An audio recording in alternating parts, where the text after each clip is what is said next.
Shalom everyone. So today we're going to carry on with our lessons, and we did the Shva, we did look at it in the last lesson, but we're going to look at it again today because there's two ways that it can be pronounced. So this lesson I'm going to use to cover a bit more. So the Shva vowel, it's either vocal, it can be vocal or it can be silent. And we looked at it being silent in the last lesson, but we're going to just touch up on it again today now. So when it's vocal, it adds the sound eh, as in the E vowel does. And when it's silent, it's just the base sound of the letters pronounced.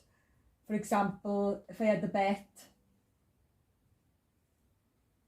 and the Shva underneath, it's just, if it's silent, it'd just be the sound of the letter, and then this is the bet, it sounds as ba, so it'd just be ba. If it's vocal,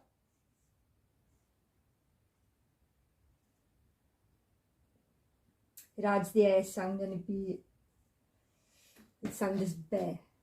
I'll show you the difference now. At the start of a Hebrew word, the Shva is always vocal. So if you see any Hebrew word, right at the start, if you've got a Shva, it would be this one, be, or whatever vowel. If you've got the resh there, and it's the start of the word, it sounds as re. Okay.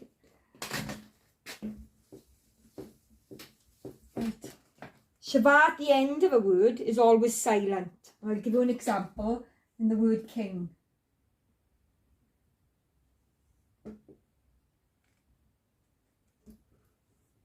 Okay, so with the word Hebrew word king, at the end it'd be silent, so it'd be read as, so sound of the base letter, which is sound of the vowel me, sound of the vowel of the consonant lamed, sounds as sound of the vowel underneath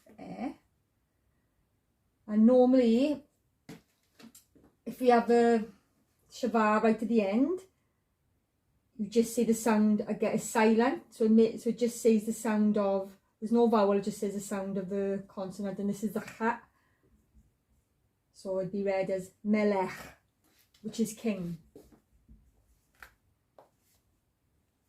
If you find a word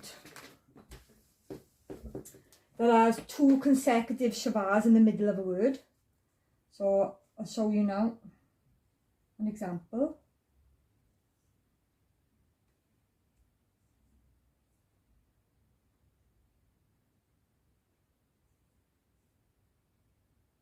Okay, so in this word, you can see there's two Shvas next to each other. And when this happens, the first Shva is always silent, and the second is vocal. So it will be read as, so this is the yod, sounds as ya. The I vowel underneath is E. So the first one would be silent. This is the chaf, sounds as kha. So yich. Then you go to the next one, satav, sounds as ta. This one would be vocal. The second one's always vocal, so it'd be the air sound would be added to it.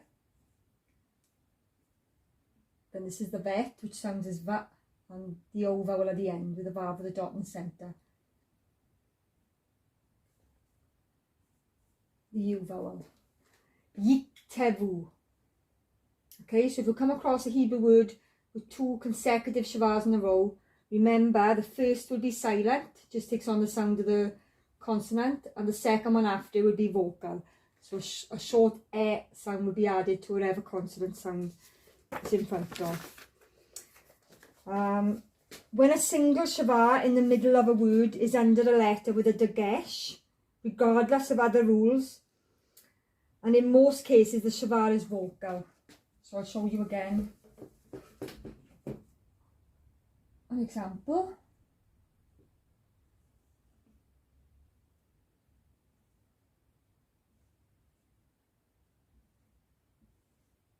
Okay, so in this word, okay, you can see the Shva in the middle of a word. is under a letter with a dagesh. A dagesh is a dot in the centre of a Hebrew letter. Right, but that's usually vocal. So this one would be read as, so lamed sounds as l, the a vowel underneath, la, this is the mem, sounds as m. So this time it'd be vocal. The shva would have the air sound attached to the sound of the consonant. So it'd be la, me, then this is the dalet, which sounds as da, the vowel underneath, which sounds as air, and then it's the noon at the end, with the I vowel attached, which sounds as E. So that would be read as la me deni, and that actually means teach me.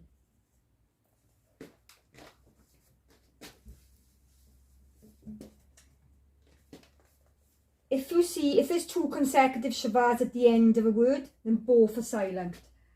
So I'll give you another example now.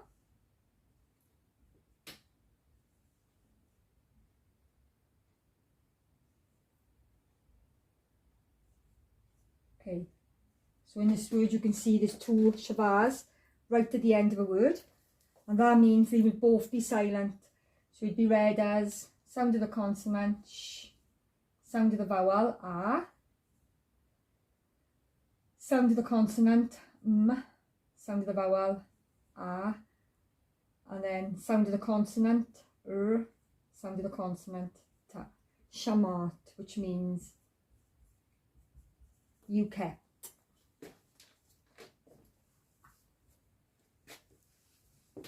Okay, so there's some little tips about the shva.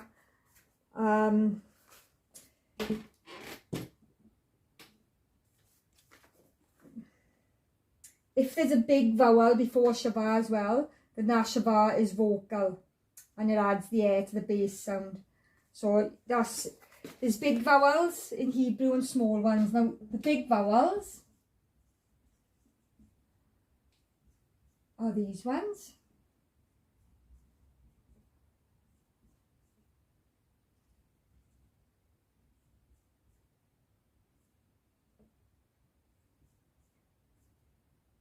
Okay, so these are the classed as big vowels in Hebrew. The kamatz, the little T underneath a Hebrew consonant. The segol, the E vowel. The Khee'reek, the I vowel. The sharuk, the U vowel. And the cholam, which is the vowel for O. And the small vowels,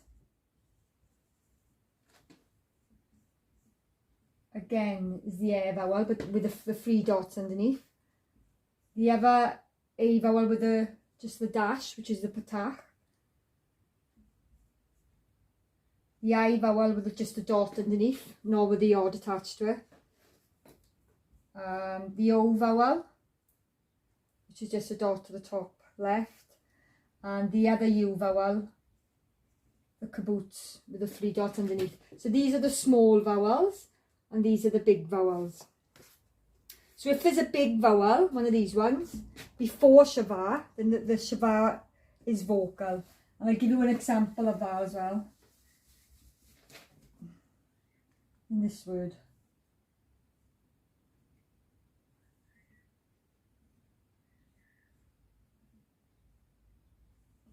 Okay, so in this word, you can see you've got a big vowel before the shva lock. You've got the O, the cholam. So it'd be read as L. This is the O vowel. Low. Sound of the consonant M. It'd be vocal, which sound, so it'd add the air sound. Lo me. This is the dalet, which sounds as da. With the I vowel attached, which sounds as E. And final mem at the end, which is M. Lo medim. And that means they are studying. If it's a small vowel before the shva, then it's silent. So you'd only pronounce the bass.